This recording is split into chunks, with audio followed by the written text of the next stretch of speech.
महिला ने अपने साथ घटित घटना को देखा और बेहोश होकर गिर पड़ी। यह मैं नहीं कह रहा हूं, यह राहुल गांधी ने संसद में बयान अपना भाषण देते वक्त कहा। मणिपुर की घटना का उल्लेख करते हुए राहुल गांधी ने संसद को बताया कि जब वह मणिपुर के राहत कैंप में गए तो वहां उनको 2 शिविरों में एक शिविर में एक महिला मिली, तो उससे उन्होंने पूछा कि तुम्हारे साथ क्या हुआ, तो उसने कहा मेरा घर द्वार सब नष्ट हो गया, मेरे साथ बहुत अभद्रता हुई और मेरे पास कुछ नहीं बचा है। और उसने अपने लड़के का या किसी का फोटो दिखाया, कहा कि यही बस बचा है मेरे पास।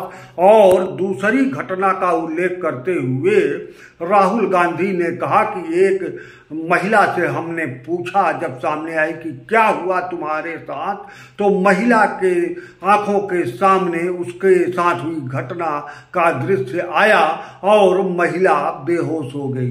राहुल गांधी ने संसद में यह बयान, यह घटना, इन दोनों घटनाओं का उल्लेख किया। उसी का मैं उसी पर थोड़ा सा चर्चा करूंगा। हालांकि राहुल गांधी ने जो कल संसद में कहा उस पर तमाम तरह की चर्चाएं हो रही हैं, तमाम बातें हो रही हैं, लेकिन जो राहुल गांधी कहना चाहते थे कि जब वह यात्रा अपनी भारत जोड़ो शुरू किए तो उनको यह पता ही नहीं था कि वह यह यात्रा क्यों कर रहे हैं, और यात्रा शुरू करने से पहले उनको घमंड था कि मैं 10 किलोमीटर रोज दौड़ता हूं, तो 10, 20, 50 किलोमीटर पैदल चलना क्या बड़ी बात है। और उन्होंने कहा कि यह घमंड था उनके पास, लेकिन जब वह चलने लगे तब उनका घमंड टूटा, क्योंकि उनके पैरों में काफी दर्द होने लगा।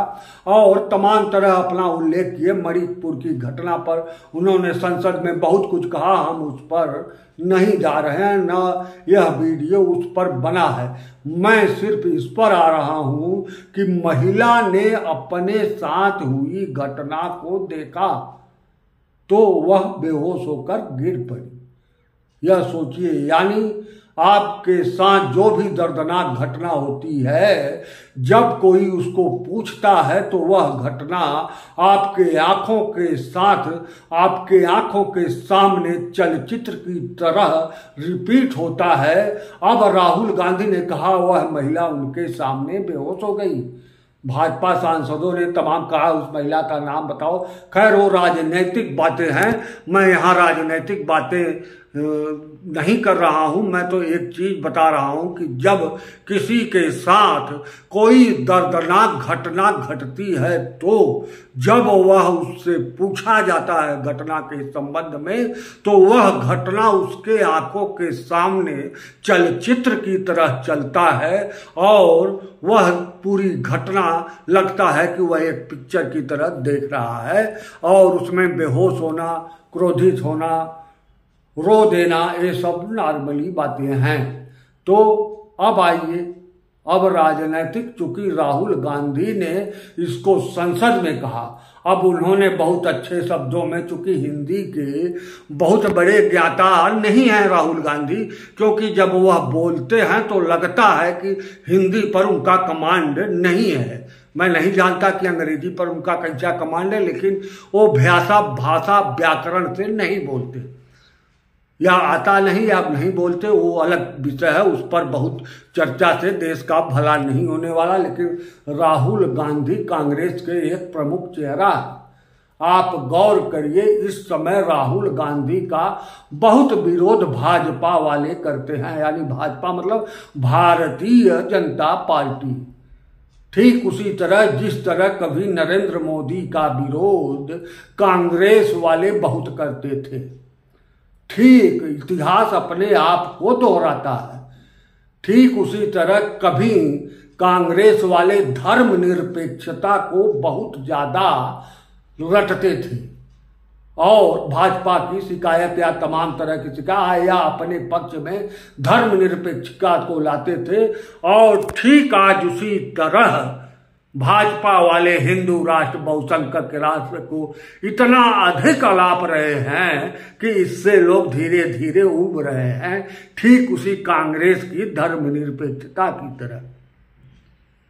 अपने प्रधानमंत्री नरेंद्र मोदी काफी सफल माने जा रहे हैं, सफल हैं भी, लेकिन एक चीज जो उनका सबसे अधिक प्रभावी लगता है वह है नरेंद्र मोदी अपनी ही बातों को काटने का दम रखते हैं।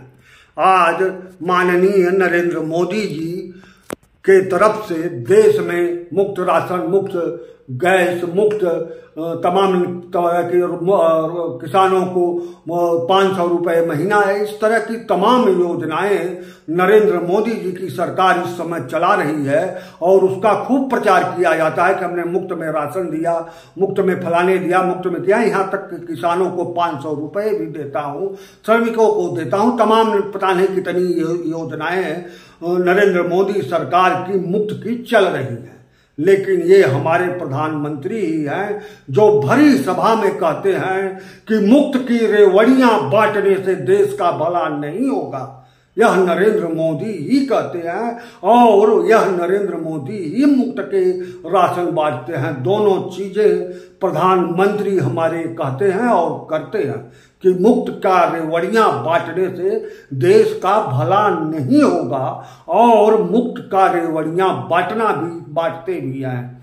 मुफ्त राशन, मुफ्त किलो से मुफ्त पता नहीं कितने हैं, मुझे तो याद भी नहीं, और किसानों को 500 रुपए फ्री, 500 रुपए मतलब फ्री नहीं, वो उपहार स्वरूप देते हैं। लेकिन इसके बावजूद ये सब इतना देने के बाद भी हमारे माननीय प्रधानमंत्री यह कहते हैं कि मुफ्त की रेवड़ियां बांटने से देश का भला नहीं होगा। यही होता है ऐतिहासिक चरित्र, ऐतिहासिक व्यक्तित्व और ऐतिहासिक कृतित्व यानी कार्य। यह हमारे प्रधानमंत्री का ऐतिहासिक कार्य है, इसका कोई जोड़ फिलहाल नहीं दे पाएगा। पिछली सरकारों में किसी ने ऐसा वक्तव्य और ऐसा कार्य यानी कर्तव्य वक्तव्य दोनों दिखाया हो, मुझे नहीं लगता। इसलिए जहां तक मैं समझता हूं आने वाले दिनों में भी अभी नरेंद्र मोदी जी देश के प्रधानमंत्री रहेंगे, बनेंगे, क्योंकि उनके जैसा कोई दूसरा नेता देश में फिलहाल नहीं है। राहुल गांधी तो हिंदी में उनके सामने नहीं टिकते। खास तौर से संसद में जब वह बोल रहे थे राहुल गांधी तो बार बार नरेंद्र मोदी का नकल कर रहे थे।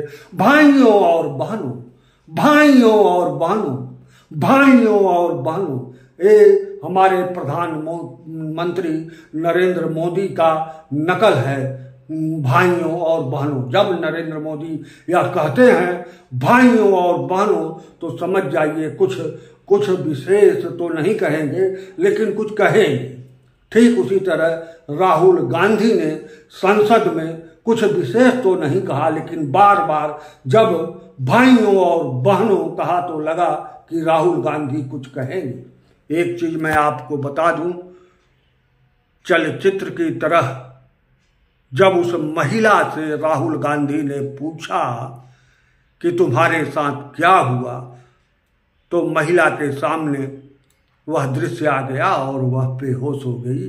यह देश का सबसे बड़ा सच है जो राहुल गांधी ने यूं ही कह दिया संसद में, और इस पर कोई भी गंभीर नहीं है, बल्कि सत्ता पक्ष के लोग पूछ रहे हैं कि उस महिला का नाम बताइए, वो नहीं है या झूठ कर रहे हैं। लेकिन एक चीज यह सबसे बड़ी सच्चाई है देश की, जब आप कोई चीज बोलते हैं, किसी से पूछते हैं कि उसके साथ क्या हुआ, तो वह घटना उसके आंखों के सामने चलचित्र की तरह आ जाता है, और हो सकता है वह बेहोश न हो लेकिन रो दे और तमाम तरह के क्रोध में आ जाए, तमाम तरह की चीजें उसके रिएक्शन में होती हैं। और देश की सच्चाई यही है कि उसके साथ क्या हुआ था।